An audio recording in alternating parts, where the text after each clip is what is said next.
আপনার দুশমন শত্রুর সামনে একটু হাসি খুশি থাকবেন। ওকে আঘাত দেওয়া লাগবে না, মারা লাগবে না, বকা দেওয়া লাগবে না। শুধু সে আপনার হাসি দেখে টেনশনে পড়ে যাবে, কিরে এত দুঃখ দিই তারে, তারপরে সে হাসে কেন? সে আপনার হাসির অনুসন্ধান করতে করতে নিজে টেনশনে রোগী হয়ে যাবে। মারা লাগবে না, মারা লাগবে না। ইসলাম কি জানেন? একদম গোছানো একটা ধর্ম, যেখানে সমস্ত বিষয়ের জন্য পরামর্শ দেওয়া আছে। ইন্নাদ-দীনা ইনদাল্লাহিল ইসলাম। সুবহানাল্লাহ। এবার আমার কথার একটু মনোযোগ দিয়ে শুনবে। যেটা নিজের হাতে নেই ওইটা নিয়ে বেশি ভাবতে নেই। যেটা পরিবর্তন হওয়ারই নয়, আমাদের ক্যাপাসিটিতে নাই, সেটা নিয়ে বেশি আশা করার দরকার। জীবন একবারেই সুযোগ। কান্না করলেও জীবন মৃত্যুর দিকে এগোতে থাকবে, কষ্ট পেলেও জীবন মৃত্যুর দিকে এগোতে থাকবে।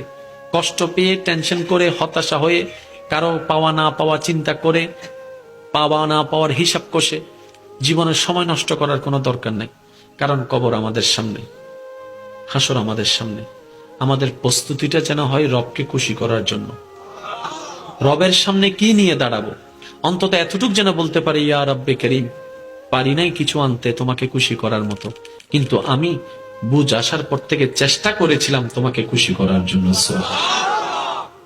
আল্লাহ বড় দয়াবান। নবী রাহমাতুল্লিল আলমিনের সুপারিশের ব্যবস্থা, নবী রাহমাতুল্লিল আলমিনের সুপারিশের ব্যবস্থা আল্লাহ তাআলা আমাদের জন্য করে রেখেছেন যেন আমরা বাঁচতে পারি।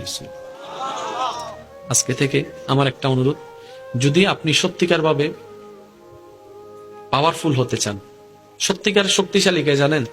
যে পাওয়ার দেখায় সে না, যে পাওয়ার থাকার পরও গোপন করে রাখে।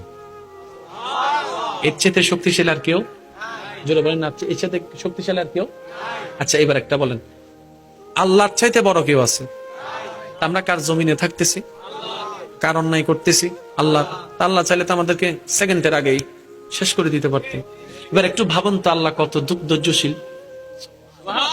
একটু কল্পনা করেন তো, আল্লাহ কি পরিমাণ ধৈর্যশীল। কি পরিমাণ ধৈর্যশীল হলে আমরা এত অন্যায় করার পরও আল্লাহ আমাদেরকে খাবারের রিজিক দিয়ে যাচ্ছেন, নিঃশ্বাসের রিজিক দিয়ে যাচ্ছেন। সেজন্য আল্লাহ পাক নিজেকে বলেছেন হালিম, মহা ধৈর্যশীল আমি। আর আল্লাহ ধৈর্য ধারণকারীকে পছন্দ করে, যারা জীবনে অর্থনৈতিক কষ্ট, পারিবারিক কষ্ট, সামাজিক কষ্ট, মেন্টালি কষ্ট, বন্ধুদের কষ্ট, স্বামীর কষ্ট, স্ত্রীর কষ্ট, সন্তানের কষ্ট, বিভিন্ন কষ্টে জর্জরিত হয়েও যে মুখে মুস্কি হাসি রেখে রবের উপর ভরসা করে নবীর মোহাব্বত নিয়ে, ওই সমস্ত ধৈর্য ধারণকারীকে আল্লাহ ভালোবাসে। হ্যাঁ, একদিনে হবে না, এক সপ্তাহে হবে না, আপনার আমার কাজ করে যাওয়া, প্রতিদানের আশা না করা। এই একটা দিন একটা সেকেন্ড যদি আল্লাহর দরবারে পছন্দ হয়ে যায়, আল্লাহ আমাদেরকে ধৈর্য ধারণকারীর ভিতরে শামিল করে নেবেন। সুবহানাল্লাহ।